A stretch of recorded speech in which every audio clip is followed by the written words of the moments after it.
Bonjour à tous et bienvenue sur Mythes et Civilisations, la chaîne où l'histoire prend vie. Aujourd'hui, nous embarquons pour un voyage extraordinaire à travers l'une des plus grandes épopées de l'humanité, l'Empire romain.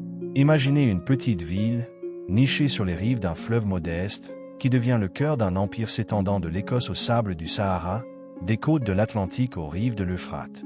Comment Rome, un simple village de bergers, a-t-elle conquis le monde antique? Quels étaient les secrets de sa puissance militaire, de son génie politique, de sa culture vibrante? Et pourquoi, après des siècles de domination, cet empire légendaire s'est-il effondré, laissant derrière lui des ruines majestueuses et un héritage éternel? Dans cette vidéo, nous allons retracer l'ascension fulgurante de Rome, explorer ses moments de gloire, plonger dans ses crises et analyser les raisons de sa chute. Des légions invincibles aux empereurs excentriques, des batailles épiques aux intrigues du Sénat, préparez-vous à découvrir l'histoire d'une civilisation qui a changé le monde. Alors, enfilez vos toges, prenez votre glaive, et suivez-moi dans ce périple à travers l'Empire romain. Partie 1. Les origines de Rome, mythes et réalité. Tout commence il y a près de 3 millénaires, sur les rives du Tibre, dans une région fertile appelée le Latium. Selon la légende, Rome fut fondée en 753 avant Jésus-Christ par Romulus, un orphelin élevé par une louve. Ce jeune homme, après avoir tué son frère jumeau Rémus dans une dispute pour le contrôle de la nouvelle ville, devint le premier roi de Rome. Ce mythe, raconté par les poètes comme Virgile, est bien plus qu'une simple histoire. Il reflète l'esprit de Rome, une ville née dans la lutte, la détermination et une ambition sans limite. Mais au-delà du mythe, que savons-nous des origines réelles de Rome? À l'époque, Rome n'était qu'un modeste village de bergers et d'agriculteurs, construit sur cette colline stratégique. Ces collines, le Palatin, l'Aventin, le Capitole et les autres, offraient une protection naturelle contre les invasions et un accès privilégié au commerce grâce au Tibre. Pourtant, rien ne prédestinait ce hameau à devenir le centre du monde. Alors, comment Rome a-t-elle émergé des ombres de l'histoire? Sous-section, la monarchie romaine, 753-509 avenue Jésus-Christ. Les premières années de Rome furent marquées par une monarchie. Selon la tradition, 7 rois régnèrent sur la ville, chacun apportant sa pierre à l'édifice. Le premier, Romulus, aurait organisé la société et créé les premières institutions. Numa Pompilius, le deuxième roi, est crédité pour avoir instauré des lois religieuses et civiles, donnant à Rome une identité spirituelle. D'autres rois, comme Ancu Marcius, développèrent les infrastructures, notamment le premier pont sur le Tibre, le pont Sublicius. Cependant, la monarchie n'était pas un conte de fées. Le dernier roi, Tarquin le Superbe, était un tyran qui gouvernait par la peur. En 509 avenue Jésus-Christ, une révolte menée par l'aristocratie, indignée par les abus de Tarquin, renversa la monarchie. Cet événement marque la naissance de la République romaine, un système politique révolutionnaire pour l'époque. La République introduisit un principe clé, le pouvoir partagé. 2 consuls, élus chaque année, dirigeaient la ville, entourés d'un sénat composé de notables. Ce système, bien qu'imparfait, permit à Rome de se stabiliser et de poser les bases de son expansion. Sous-section, les premières conquêtes. Au VE et 4e siècle avant notre ère, Rome se lança dans une série de guerres contre ses voisins. Les Étrusques au nord, les Samnites dans les montagnes et d'autres tribus italiennes. Ces conflits, souvent brutaux, forgèrent l'armée romaine, qui devint une force redoutable. Les légions, organisées en manipules flexibles, étaient capables de s'adapter à tous les terrains. Mais la véritable force de Rome résidait dans sa diplomatie. Contrairement à d'autres puissances, Rome ne se contentait pas de soumettre ses ennemis. Elle les intégrait. Les peuples vaincus recevaient souvent des droits, voire la citoyenneté partielle, en échange de leur loyauté. Cette politique d'assimilation transforma les adversaires en alliés, créant un réseau de cités fidèles à Rome. À la fin du IVe siècle, Rome dominait la péninsule italienne. Mais un rival bien plus redoutable se dressait à l'horizon. Carthage, la puissance maritime qui contrôlait le commerce en Méditerranée occidentale. Partie 2. La République romaine, triomphe et tension. La République romaine, qui s'étend de 509 à 27 avenue Jésus-Christ, est une période de conquête spectaculaire, mais aussi de crises internes qui vont ébranler ses fondations. C'est l'époque où Rome devient une superpuissance, tout en semant les graines de sa propre transformation. Sous-section, les guerres puniques, 264-146 avenue C. Le premier grand test de la République fut les guerres puniques, 3 conflits titanesques contre Carthage. La première guerre punique, 264-241 avenue Jésus-Christ, éclata pour le contrôle de la Sicile. Rome, qui n'avait jamais été une puissance navale, construisit une flotte de toutes pièces. En s'inspirant des navires carthaginois capturés, les Romains ajoutèrent une innovation. Le astérisque Corvus Astérisque, une passerelle mobile qui transformait les batailles navales en combats terrestres. Grâce à cette ingéniosité, Rome remporta des victoires décisives, comme à Mylae, et força Carthage à céder la Sicile. La deuxième guerre punique, 218-201 avenue Jésus-Christ, est l'une des plus célèbres de l'histoire. Hannibal Barca, le brillant général carthaginois, traversa les Alpes avec une armée hétéroclite, incluant des éléphants de guerre. Il infligea des défaites humiliantes à Rome, notamment à Cannes en 216 avenue Jésus-Christ, où près de 50 000 Romains périrent en une seule journée.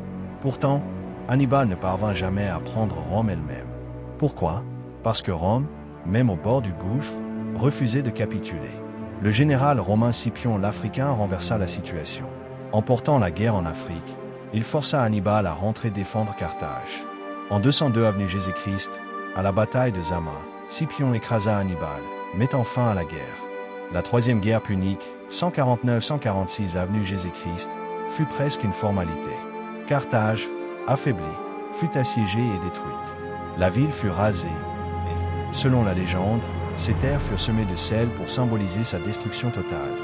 Rome était désormais la maîtresse incontestée de la Méditerranée occidentale. Mais ses triomphes furent un prix. Les conquêtes enrichirent l'élite romaine, qui s'accapara les terres des territoires conquis. Les petits paysans, ruinés par des années de service militaire, perdirent leurs fermes et affluèrent vers Rome, créant une classe de pauvres urbains. Cette fracture sociale alimenta des tensions explosives. Au IIe siècle avenue Jésus-Christ, des réformateurs comme Tiberius et Caius Gracchus tentèrent de redistribuer les terres aux pauvres. Leurs propositions, bien que populaires, menaçaient les privilèges des sénateurs. Les deux frères furent assassinés, marquant le début d'une ère de violence politique. Sous-section, l'ère des généraux. Au 1er siècle avenue Jésus-Christ, la République fut dominée par des généraux ambitieux qui exploitaient la loyauté de leurs armées. Gaius Marius, un réformateur militaire, professionnalisa l'armée romaine, la rendant plus efficace mais aussi plus fidèle aux généraux qu'à l'État. Son rival, Sylla, marcha sur Rome avec ses légions, établissant un précédent dangereux. Puis vint Jules César, une figure qui allait changer l'histoire. César conquit la Gaule, la France moderne, entre 58 et 50 avenue Jésus-Christ, ajoutant un immense territoire à Rome. Sa popularité et sa richesse menaçaient le Sénat. En 49 avenue Jésus-Christ, il franchit le Rubicon, un petit fleuve, avec son armée, déclenchant une guerre civile. César écrasa ses rivaux, dont Pompée, et devint dictateur à vie. Mais son pouvoir absolu effrayait les républicains. Le 15 mars 44 avenue Jésus-Christ, il fut assassiné au Sénat par une conspiration menée par Brutus et Cassius. Cet acte, loin de sauver la République, plongea Rome dans une nouvelle guerre civile. Partie 3. L'Empire romain, apogée et splendeur. Après des décennies de chaos, un homme émergea pour transformer Rome. Octavien, le neveu et héritier de César. En 27 avenue Jésus-Christ, il prit le titre d'Auguste, devenant le premier empereur romain. Avec lui, la République céda la place à l'Empire, une ère de stabilité et de grandeur. Sous-section, le règne d'Auguste. Auguste était un génie politique. Il réorganisa l'administration, renforça les frontières et créa une armée permanente. Pour éviter l'hostilité des républicains, il se présenta comme un premier citoyen plutôt qu'un roi. Sous son règne, Rome connut la Pax Romana, une période de paix relative qui dura environ 2 siècles. L'Empire s'étendait alors sur 3 continents, englobant des millions de personnes et des cultures aussi diverses que les Celtes de Bretagne, les Égyptiens du Nil et les Parthes de Mésopotamie. Les routes romaines, reliant les provinces, facilitaient le commerce et les communications. Les aqueducs apportaient de l'eau aux villes, et des monuments comme le Panthéon témoignaient du génie architectural romain. Sous-section, les empereurs de la Pax Romana. Les successeurs d'Auguste consolidèrent l'Empire, avec des hauts et des bas. Tibère, son successeur, fut un administrateur compétent mais impopulaire. Caligula, qui régna de 37 à 41, est resté célèbre pour ses excentricités, comme nommé son cheval sénateur, bien que ces histoires soient peut-être des exagérations propagées par ses ennemis. Claude, 41-54, surprit tout le monde par son efficacité, conquérant la Britannia. Néron, 54-68, souvent dépeint comme un tyran fou, fut un mécène des arts, mais son règne fut marqué par l'incendie de Rome en 64, dont il fut injustement accusé. Après une brève guerre civile, la dynastie flavienne stabilisa l'Empire. Vespasien, 69-79, lança la construction du Colisée, symbole de la grandeur romaine. Ses fils, Titus et Domitien, poursuivirent son œuvre, bien que Domitien soit devenu paranoïaque et impopulaire. La période des 5 bons empereurs, 96-180, marqua l'apogée de l'Empire. Nerva, Trajan, Adrien, Antonin le Pieux et Marc Aurèle gouvernèrent avec sagesse. Trajan, 98-117, porta l'Empire à son extension maximale, conquérant la Dacie et envahissant la Mésopotamie. Adrien, 117-138, plus défensif, fortifia les frontières, notamment avec le mur d'Adrien en Britannia.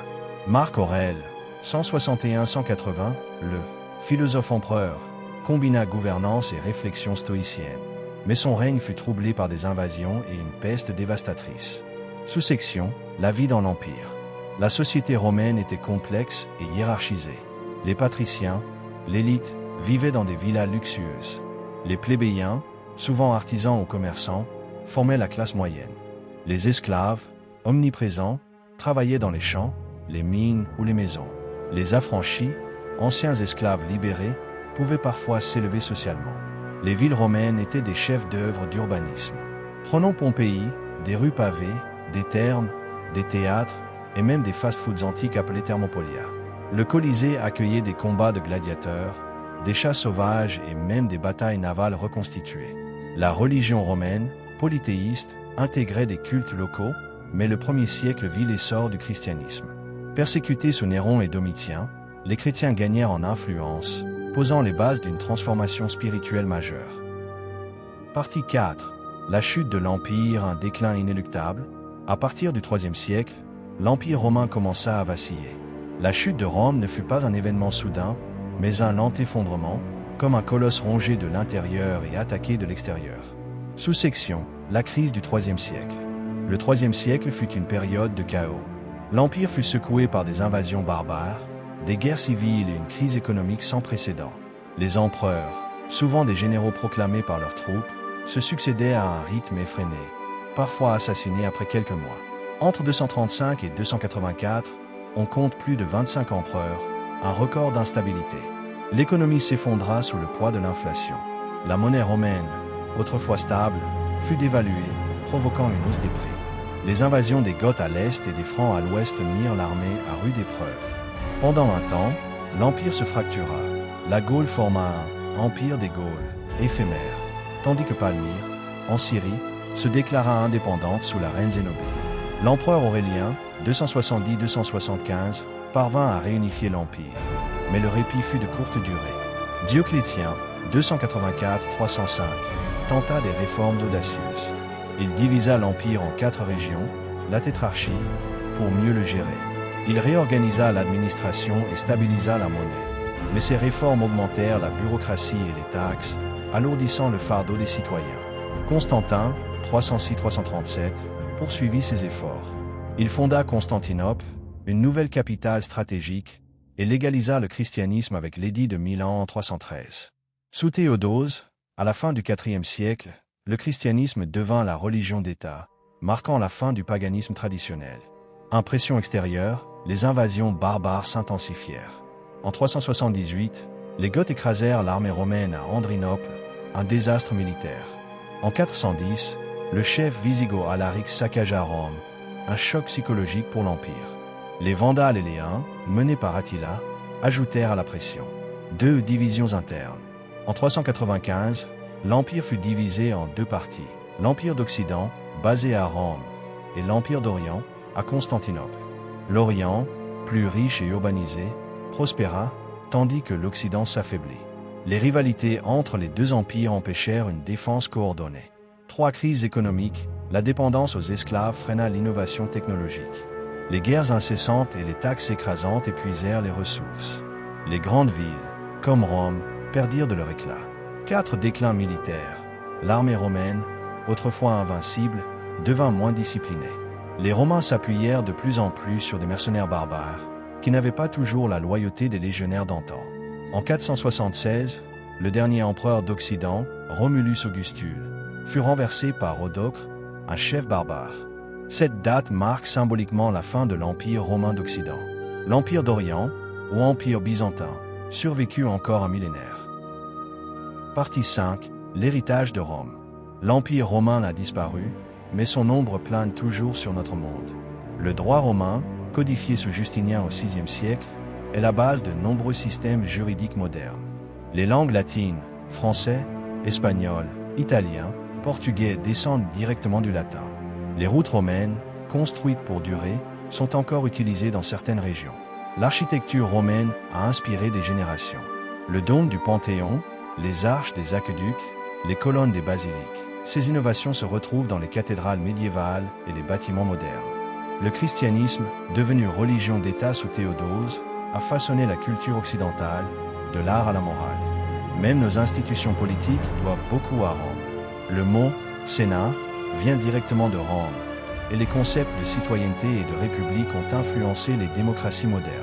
Mais Rome nous enseigne aussi des leçons. La grandeur d'une civilisation repose sur sa capacité à s'adapter, à unir ses citoyens, à gérer ses ressources. L'orgueil, la corruption, les divisions internes, voilà les poisons qui ont rongé Rome. Ces avertissements résonnent encore aujourd'hui. Et voilà, notre voyage à travers l'Empire romain touche à sa fin. De la légende de Romulus à la chute de Romulus Augustule. Rome a dominé le monde pendant plus de 1000 ans. Ce fut une civilisation de bâtisseurs, de conquérants, de poètes, mais aussi une société marquée par ses contradictions. L'histoire romaine nous rappelle que même les empires les plus puissants sont mortels. Mais elle nous montre aussi comment une petite ville peut laisser une empreinte éternelle. Alors, qu'en pensez-vous? Rome aurait-elle pu éviter sa chute? Êtes-vous fasciné par les légions, les empereurs, ou peut-être par la vie quotidienne des Romains? Partagez vos réflexions dans les commentaires, j'ai hâte de vous lire. Si cette plongée dans l'histoire vous a plu, n'oubliez pas de liker, de vous abonner à Mythes et Civilisations et d'activer la cloche pour ne rater aucune de nos aventures. Dites-nous aussi quel sujet vous aimeriez qu'on explore prochainement. L'Égypte antique, les Vikings, ou peut-être les civilisations mésoaméricaines. Merci d'avoir voyagé avec nous, et à très bientôt pour une nouvelle exploration des mythes et des civilisations qui ont façonné notre monde.